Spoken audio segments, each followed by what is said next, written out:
आज की क्लास में बात करेंगे चारित्रिक विकास सभी अवस्थाओं में किस प्रकार होता है, यानी शिशुअवस्था, बाल्यावस्था, किशोरावस्था और उनको प्रभावित करने वाले कारक कौन से हैं उसके बारे में बात करेंगे आज की क्लास में। तो हम शुरू करते हैं। उससे पहले एक बार हम थोड़े से कुछ पॉइंट है जो अच्छे चरित्र को परिभाषित करते हैं, यानी एक अच्छे चरित्र की क्या क्या विशेषताएं होती है उन पॉइंट को भी हम देख लेते हैं। इसके बाद हम सभी अवस्थाओं के चारित्रिक विकास के बारे में बात करेंगे। तो देखो, पहला पॉइंट, किसी भी चरित्रवान व्यक्ति के अंदर ऐसे कौन से गुण होने चाहिए जिसकी वजह से हम ये कह सकते हैं कि वो व्यक्ति चरित्रवान होता है, यानी चरित्र की विशेषताएं क्या होगी जिसके अंदर ये गुण पाए जाएंगे। तो देखो कौन से वो गुण हैं। सबसे पहला है आत्मनियंत्रण। ऐसे जो व्यक्ति होते हैं इनके अंदर आत्मनियंत्रण की क्षमता होती है। आत्मनियंत्रण का मतलब क्या होता है? इनका अपनी इच्छाओं, अपनी भावनाओं, अपने विचारों के ऊपर पूर्ण अधिकार होता है, उन पे नियंत्रण होता है। कभी भी वो किसी परिस्थिति में घबरा कर कोई अलग व्यवहार नहीं करते हैं, अपने ऊपर एकदम नियंत्रण रखते हैं और अच्छे से अच्छे अपने सभी गुणों का ये प्रयोग करते हैं, क्योंकि उनमें क्या होता है? आत्मनियंत्रण। अगला देखो, विश्वनिष्ठता। ऐसे जो व्यक्ति होते हैं उनके ऊपर हम विश्वास कर सकते हैं। ऐसा क्यों होता है? ये जो व्यक्ति होते हैं वे हमेशा अपने जीवन में कुछ आदर्शों के अनुसार ही चलते हैं, इसीलिए ऐसे व्यक्ति के व्यवहार को व्यवहार के लिए हम भविष्यवाणी भी कर सकते हैं कि इस आदमी पर विश्वास किया जा सकता है और इस पर नहीं किया जा सकता है। जैसे देखो, जब पैसों की बात होती है तो पैसे हम हर किसी को नहीं दे सकते हैं, एक बड़ी मात्रा में किसी को पैसे देने हो तो, लेकिन जो चरित्रवान व्यक्ति होगा उसके अंदर विश्वसनीयता का गुण पाया जाएगा और उसे देखकर ये कह सकते हैं कि इस व्यक्ति को हम ये काम दे सकते हैं क्योंकि ये विश्वास पात्र आदमी है, क्योंकि उनके अंदर क्या गुण पाएगा? विश्वसनीयता का गुण पाया जाएगा। आगे देखो, कार्य में दृढ़ता। ऐसे जो लोग होते हैं वो कार्य को दृढ़ता के साथ पूरा करते हैं, यानी किसी कार्य को शुरू कर देंगे तो उसको जरूर पूरा करेंगे, उसको बीच में नहीं छोड़ेंगे। होता है ना, लोग बहुत सारे कार्य शुरू कर देते हैं लेकिन उनको पूरा नहीं कर पाते, बीच में छोड़ देते हैं, लेकिन इनमें क्या पाई जाएगी? कार्य में दृढ़ता। नेक्स्ट देखो, कर्मनिष्ठा। कर्मनिष्ठा का मतलब ये होता है कि जब भी आप कोई काम कर रहे हो तो वो काम किस प्रकार करते हो, निष्ठा से करते हो या फिर बस ऐसे ही पूरा करते हो। तो ऐसे जो व्यक्ति होंगे जो चरित्रवान होते हैं वो निष्ठापूर्वक कार्य करेंगे। कार्य चाहे कितना भी नीरस हो लेकिन ये बहुत ईमानदारी से, बहुत निष्ठा के साथ में उस काम को पूरा करेंगे। अंतःकरण। अंतःकरण देखो, अंतःकरण क्या होता है कि अंतःकरण में शुद्धता लिख देती हूँ मैं यहाँ पे, आपको ज्यादा समझ में आ जाएगा। यहाँ पे अंतःकरण की शुद्धता,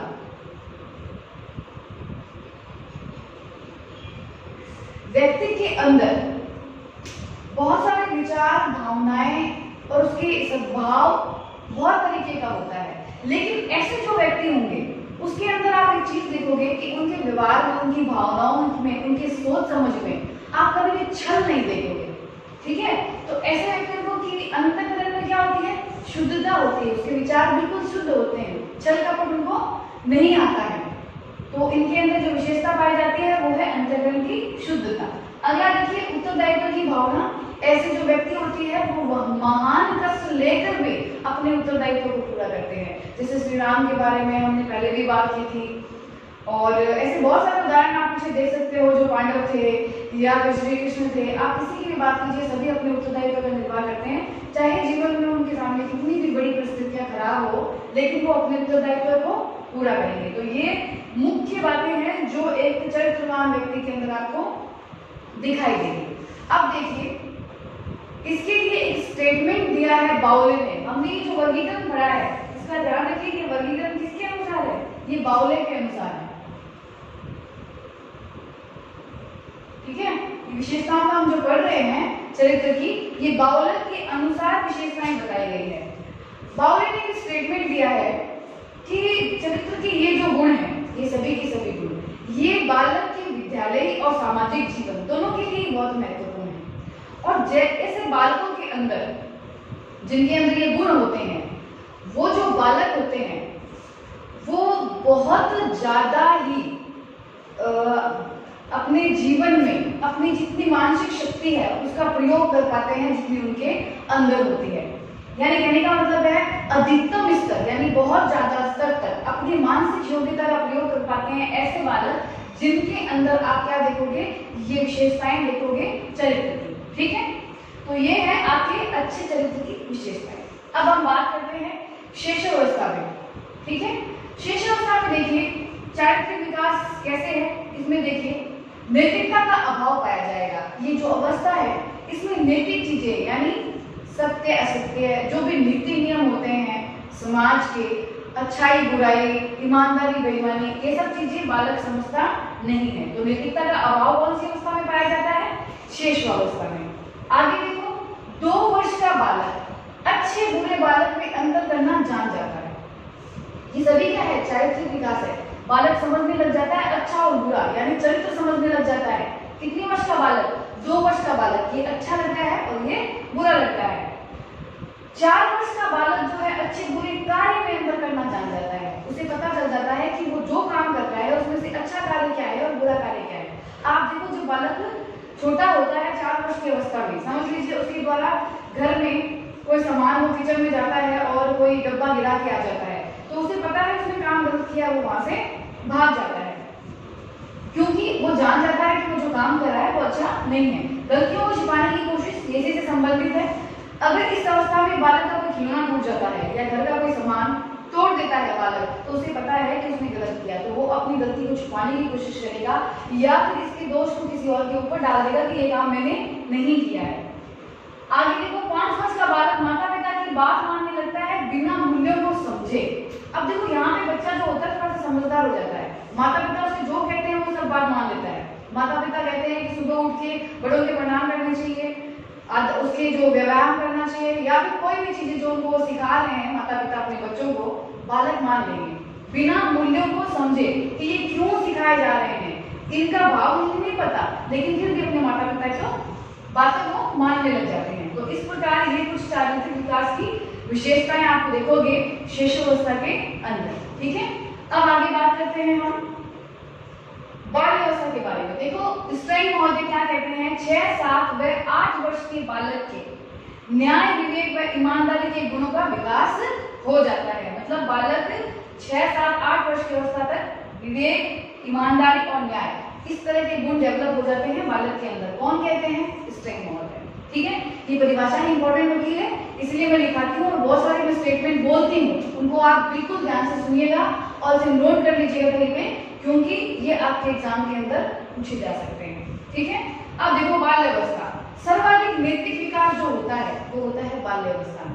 क्योंकि देखो बाल्यावस्था में ही बालक अपने परिवार से बाहर निकल के पहली बार सामाजिक रूप से बाहर जाता है, विद्यालय में जाता है, साथी संगियों में रहता है और ये बहुत इंपॉर्टेंट फैक्टर होते हैं बालक के चरित्र निर्माण में। ध्यान रखिए सर्वाधिक नैतिक विकास होता है बाल्यावस्था में। आगे देखो नैतिक सापेक्षता की शुरुआत। नैतिक सापेक्षता का मतलब होता है कि बालक अपने नियमों और सिद्धांतों का निर्माण कर लेता है, नैतिक नियमों के। ठीक है, और उसके बाद वो अपने जो भी कार्य है उसका मूल्यांकन वो उन्हीं नियमों और सिद्धांतों के आधार पर करता है। इसी को हम क्या कहते हैं, नैतिक सापेक्षता। लेकिन ध्यान रखिए नैतिक सापेक्षता की शुरुआत बाल्यावस्था में है, लेकिन यदि पूछा जाए कि नैतिक सापेक्षता की अवस्था कौन सी है तो वो किशोरावस्था में। ठीक है, आगे देखिए झूठ बोलना, चोरी करने की आलोचना करना प्रारंभ हो जाता है। इस अवस्था के अंदर बालक को झूठ बोलना अच्छा नहीं लगता है। चोरी करना कोई अगर करेगा तो उसको ये समझाएगा कि चोरी करना पाप होता है, ये बुरी आदत होती है, या फिर झूठ बोलना बुरी आदत होती है। तो इस प्रकार जो बच्चे ऐसे काम कर रहे हैं तो बालक इसकी आलोचना करनी प्रारंभ कर देते हैं, कारण की नैतिकता का विकास हो जाता है। नियमों का उल्लंघन करते हैं। इस समय बालकों में एक ये प्रवृत्ति में देखोगे आप, ये नियम नहीं मानेंगे। ठीक है, उल्लंघन करेंगे। जैसे इस अवस्था के बालक को आप कह दो, जैसे खेलने में ये लोग बहुत आगे एक्टिव रहते हैं, इन्हें कह दो आप उस बगीचे में नहीं जाना और वो फल नहीं तोड़ना, फिर भी ये जाएंगे और वहां जाके उसको तोड़ेंगे और लेके आएंगे। तो ये इस तरह से कहे थोड़ा सा नेगेटिव व्यवहार भी आप देखोगे। छोटे पशुओं को कष्ट देने, सेक मारने की निंदा करना। ठीक है, देखो बहुत छोटे जो बच्चे होते हैं उन्हें समझ में नहीं आता है। आप एक छोटे से कुत्ते के बच्चे को उसको खिलाने के लिए दो तो वो उसको मार भी सकता है, पीट भी सकता है। 3-4 वर्ष का बालक जो होता है उसे समझ में नहीं आता कि उसे कष्ट हो रहा है। अब बालक उसकी कष्ट को समझने लग जाएगा। आप देखना इस अवस्था के अंदर गली मोहल्लों में, गांव में बच्चे क्या करते हैं कि जो कुत्ते के छोटे बच्चे होते हैं उनके लिए मिट्टी में एक जगह बना देते हैं, उसे रख देते हैं और कोई चादर भी उड़ा देते हैं, उन्हें खाना भी देते हैं। आप इस तरह का व्यवहार आप उनके अंदर देखोगे। कारण क्या होता है? नैतिकता का विकास हो जाता है। सेठी मारना, जो बच्चे जबरदस्ती अपनी बड़ाई करते हैं, मेरे सामने, मेरे पास ये सामान है, मेरे पास वो सामान है, तो ये सब चीजें उन्हें लगती है गलत बात है, इस तरह की बातें नहीं करनी चाहिए। तो वो निंदा करते हैं इन प्रवृत्ति की कि पशुओं को कष्ट नहीं करना चाहिए, देना चाहिए और सेठी नहीं मानना चाहिए। तो ये है आपका बाल्यावस्था का चारित्रिक विकास। ठीक है, इसका स्क्रीनशॉट लीजिए। आगे बात करते हैं। अब देखो, अब हम बात करेंगे हम किशोर अवस्था के बारे में। किशोर अवस्था में कैसे चारित्रिक विकास होता है बालक का। तो देखो, पहला और बहुत इंपॉर्टेंट है नैतिक सिद्धांतों एवं संहिता का निर्माण। बालक जब किशोर अवस्था में आ जाता है तो वो अपने नैतिक सिद्धांत बना लेता है, अपने मूल्य बना लेता है, अपने नियम बना लेता है। तो ध्यान रखिए, नैतिक सिद्धांतों और संहिता, ये कोई भी नाम आ सकता है एग्जाम में, उसका निर्माण होता है किशोर अवस्था में। दूसरा देखो, नैतिक सापेक्षवाद की अवस्था। इस अवस्था को नैतिक सापेक्षवाद की अवस्था किसने कहा है? पैक व हेविंगहर्स्ट ने। उन्होंने क्या कहा है कि किशोर अवस्था में बालक अपने नैतिक सिद्धांतों का निर्माण कर लेता है और अपने द्वारा जो भी कार्य किए जाते हैं उनका मूल्यांकन उन्हीं नियमों के आधार पर करता है। तो ये अवस्था कौन सी है? किशोर अवस्था है। ठीक है, शुरुआत हो गई थी बाल्यावस्था में, लेकिन अगर सापेक्षवाद की अवस्था पूछा जाए तो वो है किशोर अवस्था। आगे देखो, आदर्श व्यक्ति की कल्पना व अनुकरण। इस समय बालक किसी न किसी को अपना आदर्श मान लेता है। नायक पूजा आपने सुना होगा, किशोर अवस्था की विशेषता होती है। तो ये जिसको आदर्श मान लेते हैं उसी के बारे में कल्पना करते हैं और उसी प्रकार का अनुकरण करते हैं। जैसा वो व्यवहार करते हैं वैसा ही ये व्यवहार करते हैं। ठीक है, आगे देखिए, समूह है परिवार और पड़ोस के व्यक्तियों में सामंजस्य का अभाव। अब बालक के क्या होते हैं? खुद के नैतिक गुण बढ़ जाते हैं, अपने मूल्य, अपने जीवन दर्शन ये बना लेते हैं, लेकिन समाज के, परिवार के लोगों के नैतिक मूल्य जरूरी नहीं कि उनसे समान हो। तब क्या होती है? समस्या पैदा होती है और ये सामंजस्य स्थापित नहीं कर पाते हैं, क्योंकि यहाँ पे प्रभावित करेंगे उसके स्वयं के नैतिक मूल्य। आगे देखो, अधिकार, कर्तव्य, विवेक, अंतःकरण मूल्यों के आधार पर नैतिकता। ठीक है, अब यहाँ की नैतिकता को परिभाषित करते हैं किशोर जो होते हैं अधिकारों के हिसाब से। ठीक है, कि जो बच्चा इतना बड़ा हो गया इसके क्या अधिकार है, उसके क्या कर्तव्य है, और विवेक कैसे विवेक का प्रयोग करने लग जाता है बालक कि यहाँ पे नैतिकता क्या है उसके बारे में सोचेगा, विचार करेगा और जो नैतिकता के अनुसार सही होगा वही कार्य वो करेगा। तो यहाँ नैतिकता को परिभाषित करता है अधिकारों के द्वारा, कर्तव्यों के द्वारा, विवेक, अंतःकरण और मूल्यों के आधार पर वो नैतिकता परिभाषित करता है अपने जीवन की। ठीक है, आगे देखिए, दूसरों के नैतिक मूल्यों से तुलना। अब बालक अपने जो नैतिक मूल्य हैं सब व्यक्ति बालक जो होते हैं अपने अपने हिसाब से बना लेते हैं इस अवस्था में, और फिर समाज में पहले से कुछ नैतिक नियम बने हुए होते हैं, तो वो बाद में दूसरे लोगों को देखता है, समाज को भी देखता है और उनसे कंपेयर करता है खुद के नैतिक मूल्यों में। आगे देखो, व्यवहार को निर्देशित करने हेतु सामाजिक, नैतिक, व्यक्तिक, आध्यात्मिक मूल्यों का निर्माण करता है। अब बालक, यहाँ पे बालक के व्यवहार में बहुत परिवर्तन आ जाते हैं। ठीक है, इस अवस्था में बालक पूर्ण रूप से स्वतंत्र हो जाता है, वो माता पिता या किसी और के अनुसार नहीं चलता है। बाल्यावस्था हो चाहे शिशुअवस्था हो, उसमें माता पिता का रोल बहुत रहता है, लेकिन किशोर अवस्था में खत्म हो जाता है लगभग। ठीक है, बालक उनकी बात सुनना पसंद नहीं करते हैं, तो अपने व्यवहार को करने के लिए, निर्देशित करने के लिए वो क्या करते हैं? सामाजिक, नैतिक, व्यक्तिक, आध्यात्मिक मूल्यों का निर्माण करते हैं कि किस प्रकार जीवन में किसी भी क्रिया को लेकर, किसी भी परिस्थिति में किस प्रकार का व्यवहार करना चाहिए, तो वो मूल्यों का निर्माण इस अवस्था में करते हैं। अब देखो, नैतिक कल्पना, ये अवस्था पूछी जा सकती है कि नैतिक कल्पना की अवस्था कौन सी है? किशोर अवस्था। यहाँ नैतिकता को लेकर तर्क आ जाते हैं, वो तर्क कर सकता है, यहाँ पे अपने सिद्धांत बना लेता है। तो नैतिक तर्क की कल्पना की जो अवस्था है वो है आपकी पूर्व किशोर अवस्था। ठीक है, किशोर अवस्था में भी अगर पूछा जाए तो पूर्व किशोर अवस्था है, 10 से 16 वर्ष की आयु आप इसके अंदर ले सकते हो। आगे देखो, धार्मिक रुचियां। इस अवस्था में बालक के अंदर धार्मिक रुचियां आ जाती है, परमात्मा में विश्वास करते हैं, देखते हैं, स्वर्ग और नरक की बातें करते हैं। उनको ऐसे लगता है कि अगर वो गलत काम करेंगे वो नरक में जाएंगे, अच्छा काम करेंगे तो स्वर्ग में जाएंगे। तो इस प्रकार के भाव, इस प्रकार के मूल्य बन जाते हैं जो उनकी नैतिकता को, उनके चरित्र को प्रभावित करते हैं। ठीक है, तो किशोर अवस्था में इस ये पॉइंट्स हैं जो आप लोग देख सकते हो कि आपके चारित्रिक विकास को प्रभावित करते हैं। ठीक है, आगे देखिए, अब हम बात करेंगे चारित्रिक विकास को या नैतिक विकास को प्रभावित करने वाले जो कारक है वो कौन से कारक होते हैं। ठीक है, तो सबसे पहले बात करेंगे वंशानुक्रम के बारे में। वंशानुक्रम जो होता है वो एक महत्वपूर्ण कारक है जो उसके चरित्र को प्रभावित करता है। अगर कोई उदाहरण दिया जाए तो देखो, हम उदाहरण लेते हैं कि वंशानुक्रम में जो मानसिक गुण प्राप्त होते हैं उनके आधार पर भी नैतिकता प्रभावित होती है। कैसे, देखिए, टर्मन महोदय कहते हैं कि जो प्रखर बुद्धि के बालक होते हैं उनके अंदर ईमानदारी और सत्यता जैसे जो गुण होते हैं वो ज्यादा होते हैं निम्न बुद्धि बालकों की तुलना में। ठीक है, और इसके कार्माइकेल जो है एक मनोवैज्ञानिक और है, उन्होंने भी एक बहुत अच्छी बात कही है कि जो प्रतिभाशाली या फिर प्रखर बुद्धि बालक होते हैं या श्रेष्ठ बुद्धि बालक होते हैं वो निम्न बुद्धि बालक की तुलना में अपने चरित्र को निर्माण करने में, मतलब अपने अच्छे चरित्र का निर्माण करने में अच्छी परिस्थिति में होते हैं। क्योंकि जो बालक टैलेंटेड होता है वो हमेशा एक अच्छी जगह पर पहुंच ही जाएगा। ठीक है, जिसमें बुद्धि नहीं है वो अपने जीवन का स्तर ऊंचा कैसे कर सकता है, वो निम्न स्तर में ही रहेगा। तो जब अच्छी परिस्थिति में रहेगा तो उसके चरित्र का निर्माण भी क्या होगा, अच्छा होगा। तो वंशानुक्रम प्रभावित करता है। आगे देखो, माता पिता का दृष्टिकोण बहुत महत्वपूर्ण है नैतिकता के लिए। अगर माता पिता अपने बच्चे का तिरस्कार करेंगे, उसका ध्यान नहीं रखेंगे, उसकी अवहेलना करेंगे तो ऐसे बच्चों में नैतिकता का विकास अच्छा नहीं होता है। नैतिकता का गुण, चरित्र का विकास करना पड़ता है। माता पिता को उनकी आवश्यकताओं का ध्यान देना चाहिए, उनके संग प्रेमपूर्ण व्यवहार करना चाहिए और उनके नैतिक गुणों का महत्व समझाना चाहिए, तभी एक अच्छे चरित्र का निर्माण हो सकता है। तो माता पिता का दृष्टिकोण बहुत ही महत्वपूर्ण है। आगे देखिए, परिवार के सदस्य।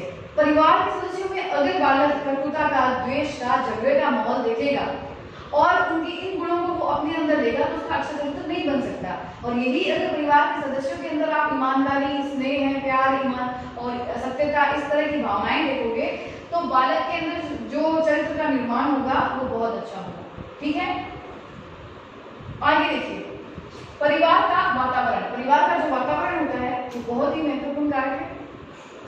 जैसे जिस परिवार के अंदर अगर छोटी जगह होती है जहाँ पे स्वच्छता का ध्यान नहीं दिया जाता है, जहाँ पे बालक जो होते हैं या सदस्य जो होते हैं बहुत बीमार रहते हैं, तो इस तरह का जो वातावरण होगा वो बालक को बहुत प्रभावित करेगा। उसके चरित्र निर्माण में ये सब चीजें भी बहुत इंपॉर्टेंट फैक्टर होती है। कारण क्या होता है कि इस तरह के माहौल में बालक का सामाजिक, मानसिक या फिर शारीरिक विकास अच्छे से नहीं हो पाता और ऐसी अवस्थाओं में माता पिता भी ध्यान नहीं दे पाते हैं, इसीलिए उनके अंदर चरित्र का विकास अच्छे से नहीं हो पाता है। आगे देखो, परिवार की आर्थिक स्थिति। परिवार की जो आर्थिक स्थिति होती है वो बहुत प्रभावित करती है। ऐसा नहीं है कि जो धनी वर्ग के बच्चे होते हैं वो सभी चरित्रवान होंगे और जो निर्धन है वो सभी के सभी चरित्रहीन होंगे, ऐसा नहीं होता। लेकिन कार्माइकेल मनोवैज्ञानिक जो है वो एक स्टेटमेंट देते हैं कि यदि माता पिता जो है उनका संरक्षण रहेगा, वो निरीक्षण करते रहेंगे बच्चों का और उनके साथी संगी अगर अच्छे हैं तो इन बालकों के ऊपर जो आर्थिक स्थिति है उसका प्रभाव नहीं पड़ेगा। अन्यथा क्या होता है कि जब निर्धन बालक होता है तो वो ज्यादातर आप देखोगे अपनी इच्छाओं को पूरी करने के लिए या फिर अपनी सफलता को प्राप्त करने के लिए या अपने स्तर को ऊंचा करने के लिए गलत कार्यों में लिप्त ज्यादा हो जाते हैं, तो उनके अच्छे चरित्र का निर्माण नहीं हो पाता है। ठीक है, नेक्स्ट देखिए, विद्यालय। विद्यालय बहुत ही महत्वपूर्ण कारक है। स्किनर और हैरीमैन कहते हैं कि जो विद्यालय है ये एक बहुत महत्वपूर्ण कारक है चरित्र निर्माण के अंदर। विद्यालय के अलावा परिवार को छोड़कर ऐसी कोई भी संस्था नहीं है जिसका इतना प्रभाव पड़ता है बालक के चरित्र निर्माण में या उसके जीवन में जितना कि उसके विद्यालय का पड़ता है। ठीक है, विद्यालय के कारण क्या होता है कि बच्चे जो होते हैं वो 5 से 6 घंटे विद्यालय में रहते हैं। आप देखोगे इतना समय वो वहां बिताते हैं, पहली बार वो सामाजिक संपर्क में आता है तो समाज के जो लोग होते हैं बहुत सारे बच्चों से वो मिलते हैं, उनको इफेक्ट करते हैं और उनके चरित्र निर्माण में इनका बहुत महत्वपूर्ण योगदान होता है। शिक्षक, देखो इस समय बालक जो होते हैं वो अपने शिक्षक को आदर्श भी मानते हैं, उनका अनुकरण भी करते हैं। तो शिक्षक के अंदर जो गुण होंगे उन्हीं का अनुसरण बच्चे करेंगे। शिक्षक जैसा सिखाएगा, जैसे उदाहरण प्रस्तुत करेगा, बालकों के अंदर नैतिकता के गुण भी वैसे ही विकसित होंगे। साथी समूह है, साथी समूह बहुत महत्वपूर्ण कारक होते हैं। बालक जो होते हैं उसके लिए साथी समूह बहुत इंपॉर्टेंट होते हैं। एक हद तक कभी वो अपने माता पिता की बात भी नहीं मान सकते, लेकिन साथी और समूह में रहना और उनकी बात को मानना उनके लिए सर्वोपरि होता है। तो जैसे नैतिक आचरण उनके साथी संगी करेंगे, वैसा ही उनके चरित्र का विकास होगा। ठीक है, अगला देखो धार्मिक संस्थाएं। क्रो एंड क्रो कहते हैं कि धार्मिक संस्थाओं में जो बालक शिक्षा लेते हैं और साधारण विद्यालय में जो शिक्षा लेते हैं, तो यदि उनकी तुलना की जाएगी तो धार्मिक संस्था वाले जो बालक है उनके अंदर आप ईमानदारी, सत्यता या इस प्रकार के जो गुण हैं उनका उत्तम परिणाम देखोगे। उनके अंदर क्या मिलेंगे? ज्यादा गुण मिलेंगे आपको, जो धार्मिक संस्थाओं में बालक पढ़े हुए होते हैं। अन्य कारक में देखिए, अन्य कारक में होते हैं टेलीविजन और साहित्य और जो पत्रिकाएं होती है, ये अदर फैक्टर जो भी हम देखते हैं जो बाहरी वातावरण में हमें मिलते हैं, ये जितने भी फैक्टर है वो भी बालक के चरित्र को प्रभावित करते हैं। जैसा वो देखेंगे, जैसा वो पढ़ेंगे, उसी प्रकार का प्रभाव उनके जीवन में पड़ेगा और उसी प्रकार के चारित्रिक गुण उनके अंदर आपको देखने मिलेंगे। क्रो एंड क्रो क्या कहते हैं कि बालक के जो अन्य कारक है, यदि ये दोष रहित है, यानी इनमें अगर कोई दोष नहीं है, अच्छी टेलीविजन देखते हैं, अच्छे सीरियल देखते हैं, जैसे रामायण महाभारत देखेंगे तो अच्छे गुण उनके अंदर विकसित होंगे, कुछ अच्छी पत्रिकाएं पढ़ते हैं या जो भी माहौल को बाहर का अडेप्ट कर रहे हैं वो क्या हो, दोष रहित हो। तो ऐसे में ये जो बाहरी कारक है ये उनके दृष्टिकोण को और उसके स्वरूप को बनाने के लिए कोई भारी खतरा नहीं है। जैसे कहा जाता है कि इन सब चीजों से बिगड़ जाते हैं, चरित्र का निर्माण जो होता है वो खराब हो जाता है, नैतिकता के गुण नहीं आते हैं। तो लेकिन अगर इसमें दोष नहीं है तो बालक देख सकते हैं और अच्छे चरित्र का निर्माण भी कर सकते हैं। ऐसा हम कहते हैं क्रो एंड क्रो। तो ये थे चारित्रिक विकास को प्रभावित करने वाले कारक।